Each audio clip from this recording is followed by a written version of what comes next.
যিসকলে ক'লা ভোঁ চলাই পাইছে তো সিসকলে জানে ক'লা ভোঁ মজা কেনেকুৱা নহয়। ৰিলিফৰ চাউল পোৱা নাই নেকি? পাইছ? হেল্ল' বন্ধুসকল, কি খবৰ আপোনালোক? আশা কৰিছোঁ সকলো ভালে চাগে। আজি মই নিজৰ গাঁৱত আছোঁ আৰু নিজৰ গাঁৱৰ অৱস্থা এই পিছফালে দেখিছে এনেকুৱা ধৰণৰ বানপানী হৈ গ'ল। মানুহবিলাক সকলো ইয়াত শিবিৰ পাতিবলৈ আহিছে। এনেকুৱা ধৰণকৈ পানী বাঢ়ি আছে আৰু আমি গোটেইখিনি ইয়াত আহি এই ধৰণকৈ শিবিৰ পাতি আছোঁ। গৰু ম'হ সকলো এটা আমাৰ এইটো ওখৰ ঢিপ এটা বনাইছে। মই দেখাইছোঁ আপোনালোকক চাইডক এই ধৰণৰ পানী। আমাৰ স্কুল নামঘৰ মই গোটেই এৰিয়াটো পানী হৈ গ'ল। আপোনাৰ মানে চৰকাৰৰ ফালৰ পৰা যদি আপোনালোকে কিবা এটা সহায় আগবঢ়াব পাৰে আৰু পাৰিব অৱশ্যে পাৰিব, কেলৈ নোৱাৰিব। দি আছোঁ বৰ্তমান নহয়। ৰিলিফৰ চাউল পোৱা নাই নেকি? পাইছ?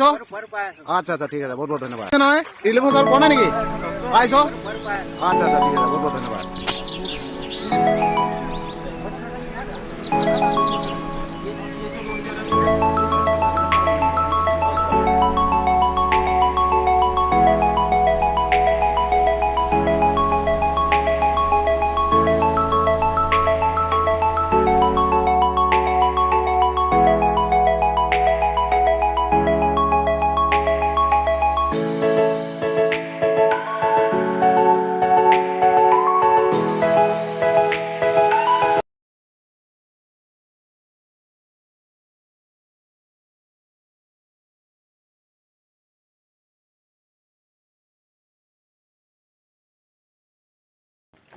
অৰুণাচলৰ পৰা ছাৰ সিহঁতে আহিছিলে, সিহঁতক এয়া বিদায় দিবলৈ আহিছোঁ আৰু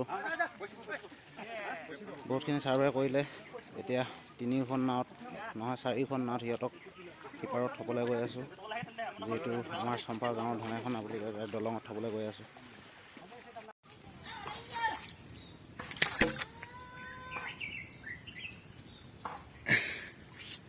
এয়াকে কয় কলৰ ভোঁ।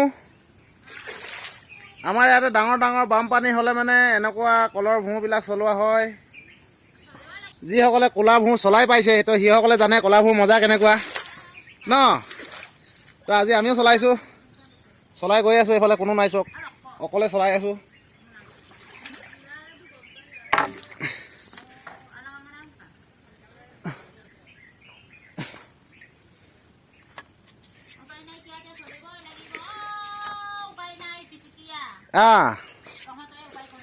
কেনেকুৱা লাগিছে বাৰিষাটো দেখি? মনটো খুচি হৈছে না? চাংতলতে মাছটো ধৰিব পাইছোঁ বুলি বহুত খুচি হৈছে না মনটো? হে হয় ন? সেইটো একো দিয়া নাই না? একচুৱেলি এইটো দিব লাগে ন? নাই, ইহঁতক অকল ভোটটো লাগে, মানে ভোটটো লাগে। সেইটোৱে কথা আকৌ আচল কথাটো। যদি আপোনালোকে ইউটিউবত চাই আছে তেতিয়াহ'লে ভিডিঅ'টো ছাবস্ক্ৰাইব কৰিব, লাইক কৰিব, কমেণ্ট কৰিব কেনেকুৱা লাগিছে। আৰু যদি ফেচবুকত চাই আছে তেতিয়াহ'লে ফ'ল' কৰি ল'ব। সকলোকে ধন্যবাদ থাকিল। আজিলৈ ইমানে। কেনেকুৱা লাগিছে জনাব। ধন্যবাদ। জয় অসম।